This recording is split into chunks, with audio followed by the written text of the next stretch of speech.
Hey, Geno. How's it going? Hope you're feeling better. Going good. I wanted to ask you kind of about obviously there's been a lot of talk on social media just about the difference between amenities at the women's tournament and the men's tournament. I know you're not there, but just, there's been a lot regarding we knew this would be a grind, mentally and physically. How much concern do you have regarding that, when you see, these discussions and kind of, disappointment and even outrage from some players? Well, I'm not there, unfortunately. I obviously haven't seen anything firsthand other than whatever videos or pictures I've had access to.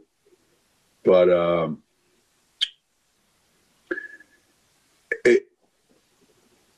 the stories coming from Indianapolis are that there's some issues with some things going on out there that players are finding unacceptable. And the same is happening in Texas, but maybe for different reasons, and maybe different things are at issue. It may not be similar circumstances that exist in Indianapolis as they do in San Antonio. And everyone did know it was going to be a grind, and everyone was ready for it, as far as I can see. Although hard to be completely prepared for going through something like this because no one's ever been through anything like this. It's disappointing when the players, whether they're in Indianapolis or whether they're in San Antonio, feel as though, there are things that could have been done, should be done, should be happening that aren't happening. And it's disappointing to hear that because the NCAA tournament is supposed to be the culmination of a player's, season and sometimes their career. For some kids, this is their first NCAA tournament ever. And it may be their last year that they get a chance. They may not make it next year. They may not be back next year. Who knows? So it's disappointing to hear and to see the reaction. And it certainly doesn't put us, speaking women's basketball particularly, it doesn't put us in the best possible light.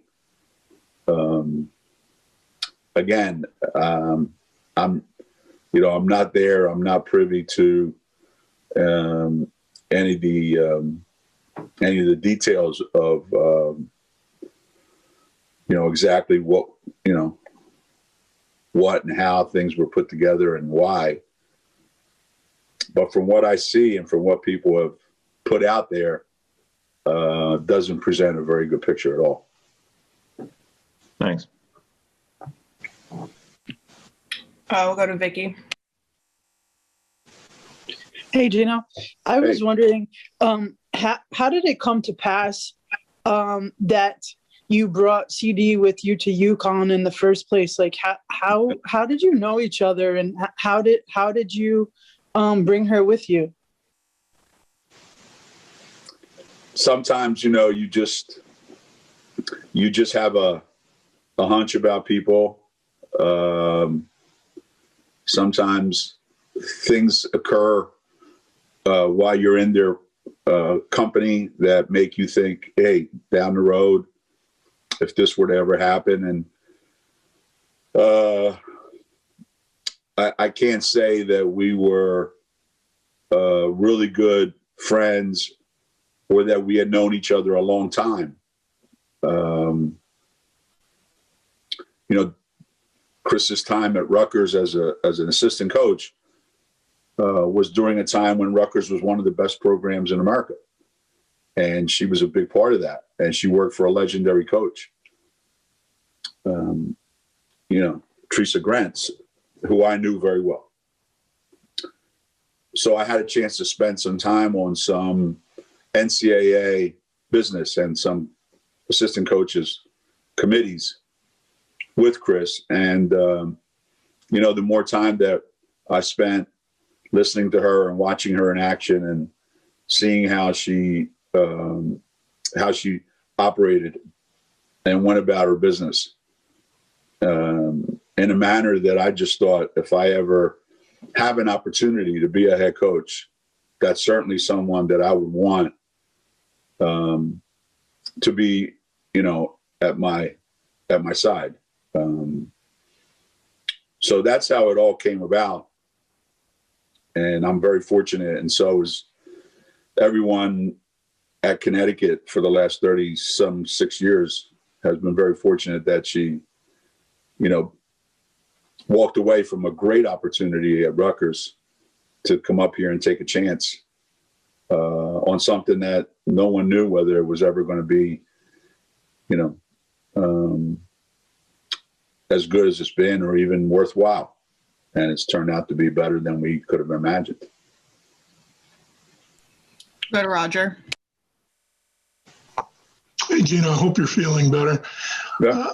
I'm just wondering how things are working out logistically. I mean, do you feel like you're very tuned into what's going on down there? Are you working hard at home? Are you just relaxing?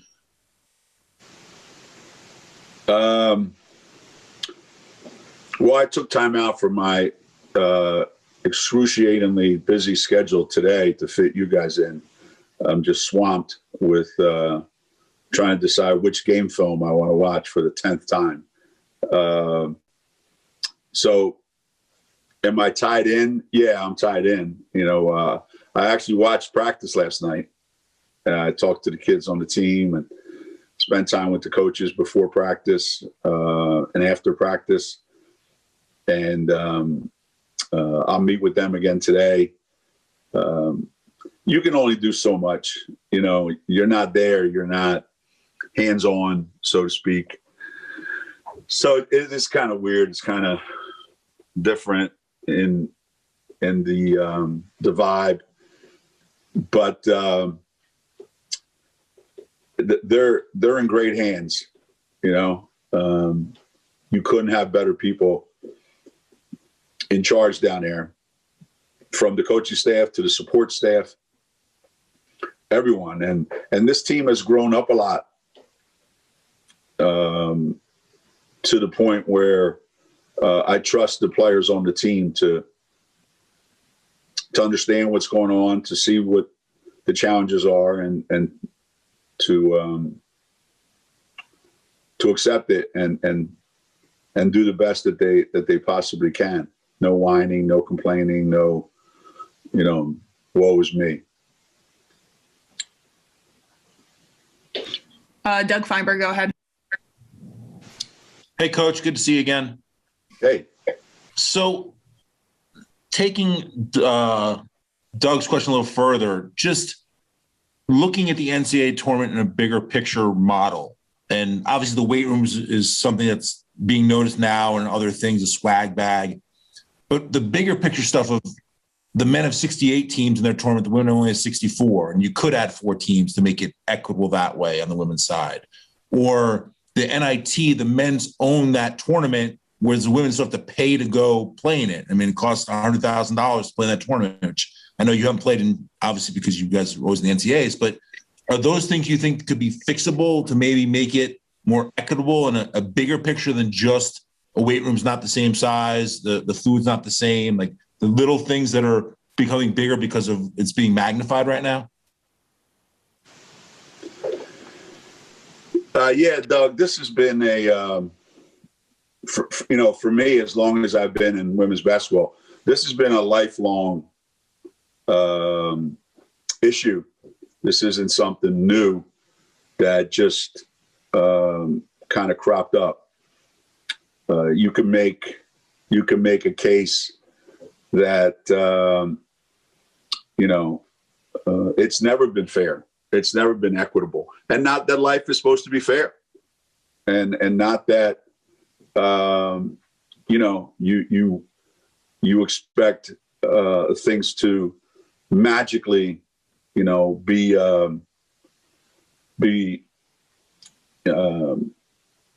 rectified and saying, hey, yeah, we see an inequity and we're going to fix it. The world doesn't move that way. But what's happening at the NCAA level, I think, is it's really that's a small sample. What's happening? Okay, that's a small sample of what occurs every single day on every college campus, pretty much throughout this country. We're very fortunate at UConn, but it didn't used to be that way. I spent 20 some years here battling the same things, whether or not we could get treated equally. Forget fairly, just equally, or just even get what you deserve based on what you've accomplished.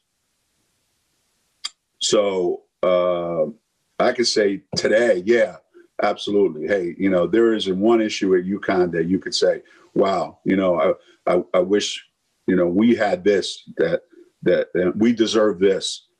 But I'm in a small minority of women's coaches around America.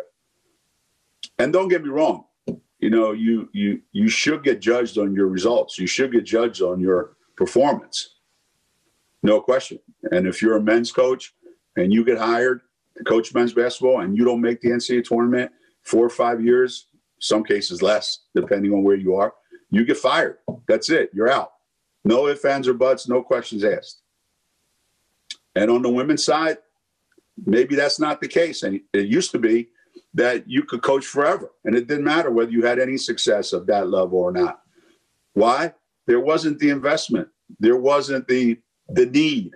We don't need you to be really good. We don't need you to be, as successful. We would love you to. Just graduate your players, keep everybody happy, make sure you don't cause any problems around campus, and everything will be good.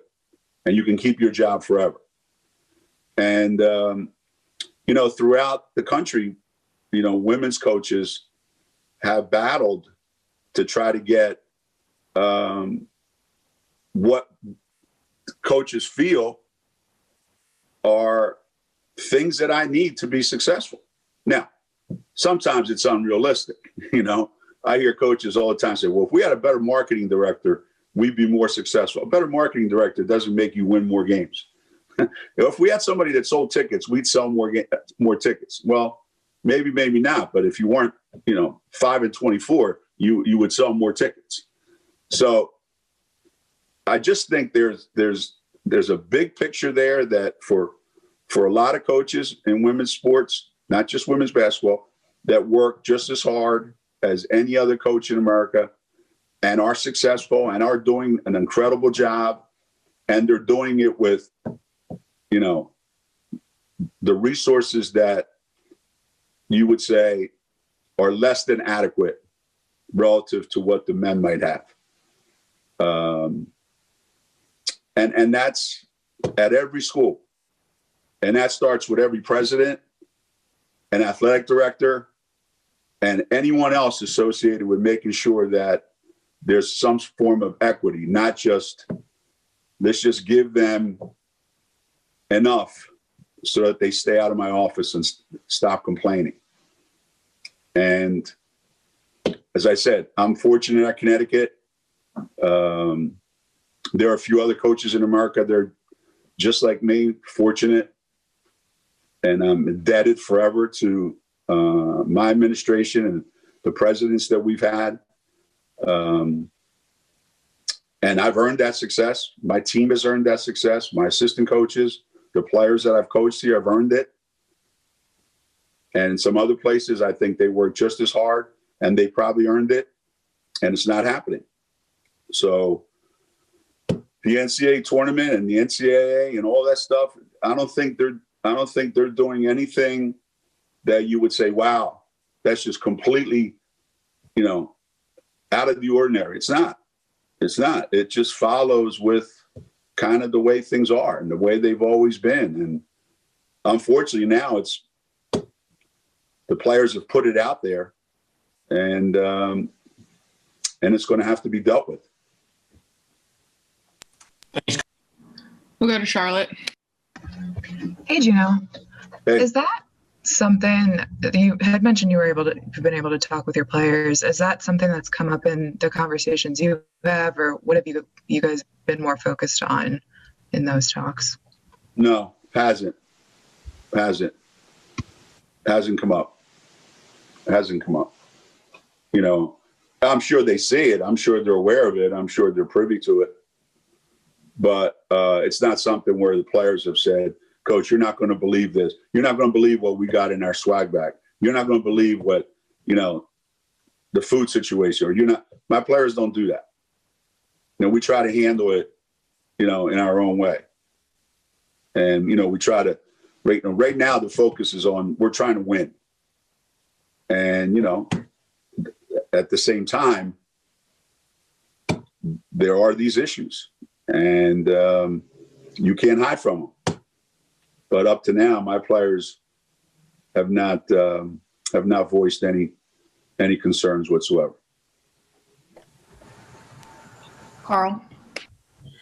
Geno, I was thinking back to the first time you had to miss games when you would get updates on the bus or in the hotel waiting for the phone to ring.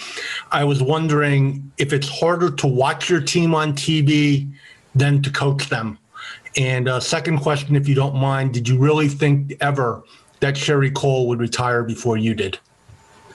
Hey,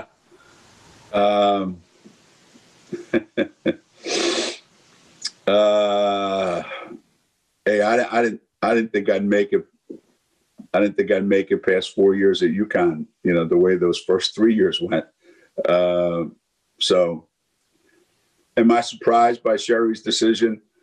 Yes and no, but to be honest, you know, as you get a little bit older in this business now, the way the business is changing, the way the game is changing, the way the world is changing, and your own world changes, you know. Sherry has a grandchild now. Your priorities maybe start to change a little bit, and you start to see that the job you signed up for is no longer the job that you have. I can see why. I can see why it happened. I'm disappointed because I think we lost a great coach. We lost a great ambassador for the game. You know, we lost a great teacher of the game. And we need as many of those as we can get. So I'm disappointed. But I understand it. I understand it, and I'm not surprised. And I think you're going to have more and more people do the exact same thing. And yeah, watching a game is way harder than coaching a game. Just like coaching in a game is way harder than playing in a game. The less control you have, the less effect you can have on the game, the more angst you feel. And even to the point where I said, I might not watch Sunday's game. It might be better if I was sitting in a school bus outside St. John's waiting for one of the managers to run out and tell me the score. I might need to hide down in the basement and have somebody come down and give me the update. Or like a ticker tape for back in the old days, you know, have somebody read it out and make it up and make it sound like we're winning. Alexa. Hey, Geno, I'm in an airport parking garage, so I hope you can hear me. Sure. Specifically for, there were some reports that the testing was different. I'm sorry, now of course it's really loud. There's some reports that the testing was different on the women's side versus the men's, that the men's were getting PCR tests, that the women were getting antigen tests, and maybe some false positives were coming up. And then there were also some reports on the food specifically not being really satisfactory or adequate enough. And I know you said the players hadn't necessarily complained themselves, but on those issues in particular, has there been anything concerning from what you've heard from the coaching staff or from the rest of the program about those two particular elements of what's going on in the bubble? Well, I just saw from the beginning, I saw that we were going to be using two different kinds of testing systems. That the testing system on the women's side was a little bit different than on the men's side. The men's was straight PCR. And on the women's side, it was antigen. And then if you had any issues, then they would do a PCR. So I knew, we knew going in that that was the case. Why? I don't know. I don't know why there's a difference. I don't know why one is one way and one is the other. But all tier one individuals, everyone has traveled with the team since they've been down there, have all tested negative. So no issues on our part so far. So I can't answer the question as to why it's a different system in Indianapolis than it is in Texas. Anything with the food? Well, I've heard some horror stories from Indianapolis about some issues, and you know how kids are. There's never enough food to feed a kid. I don't care if you let them loose in the supermarket overnight. They're going to come out in the morning and say, I'm hungry. So obviously the issues are immense. And yeah, there's been some stories that have come out both from Indianapolis and from San Antonio relative to that. But again, maybe having been in a bubble already at Mohegan, we kind of see it, understand it. Although I would venture to say that, the food at Mohegan was probably a little better than some of the food that, they're getting in box lunches or whatever it is. Dan Connolly. Hey, Geno, I have a question about Paige. We've talked about Paige a lot this year, her shooting, her passing, her ability as a teammate. But what can you say about the way she plays off the ball and how she works to get open and get herself in position to get the ball, or just when she doesn't have the ball?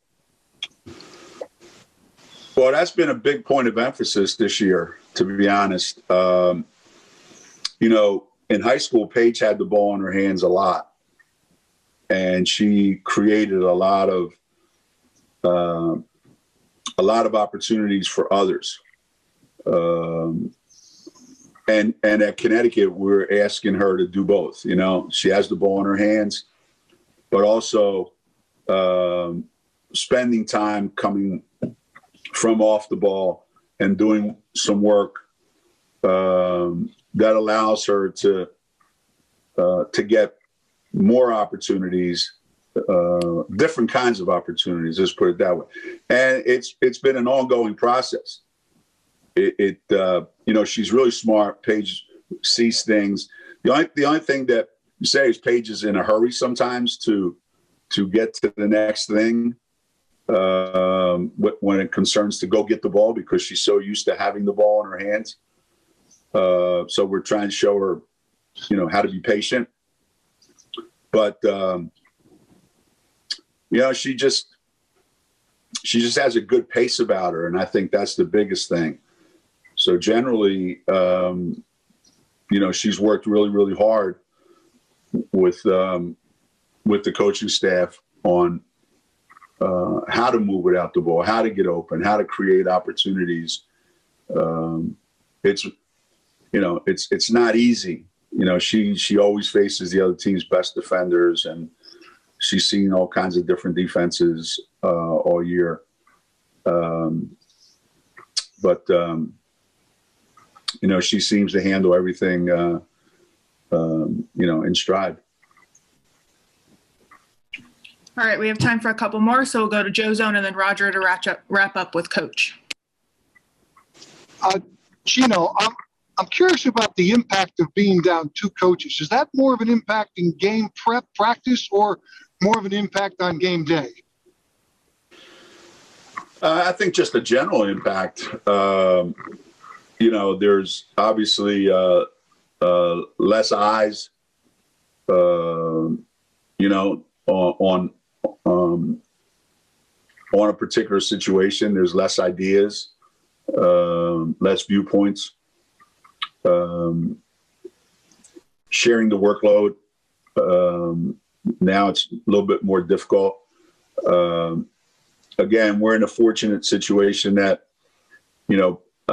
Ben Cantor, our video coordinator, who used to be an assistant coach back in the day before he joined us, has filled in that role for Shea, and he's terrific. I mean, he's really smart, does a great job with the players. He's got great rapport with the players. He sees the game, and certainly he's been around the program for 4 or 5 years now, so he understands.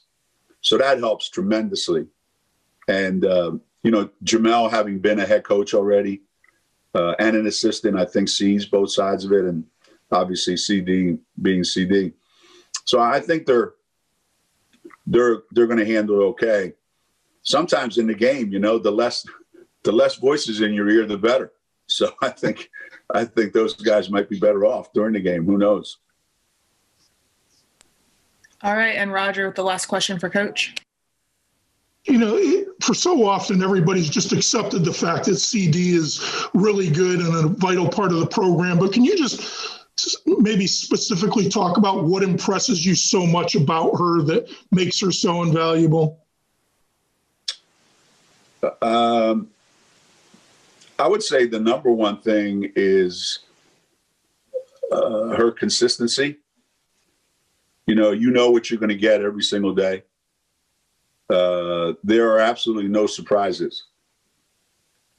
No, you know exactly what to expect, and the players know exactly where she's coming from. There's never any doubt that she has the best interests of the players at heart. She's very detail-oriented, very thorough, very persistent. She's organized, and she kind of has a even keel demeanor. She's not going to be volatile like this, like I am sometimes. So there's a lot of stability that you're going to get. Don't get me wrong. There's a lot of little things that only CD can do that kind of irritate the players. I get a kick out of it, but sometimes they don't. And but in the end, the one thing they do know is that every morning she wakes up, and every night she goes to bed, and she only has one thing in mind, and that's the welfare and the success of our players and our team, and they know that, and I think that's rare in today's world.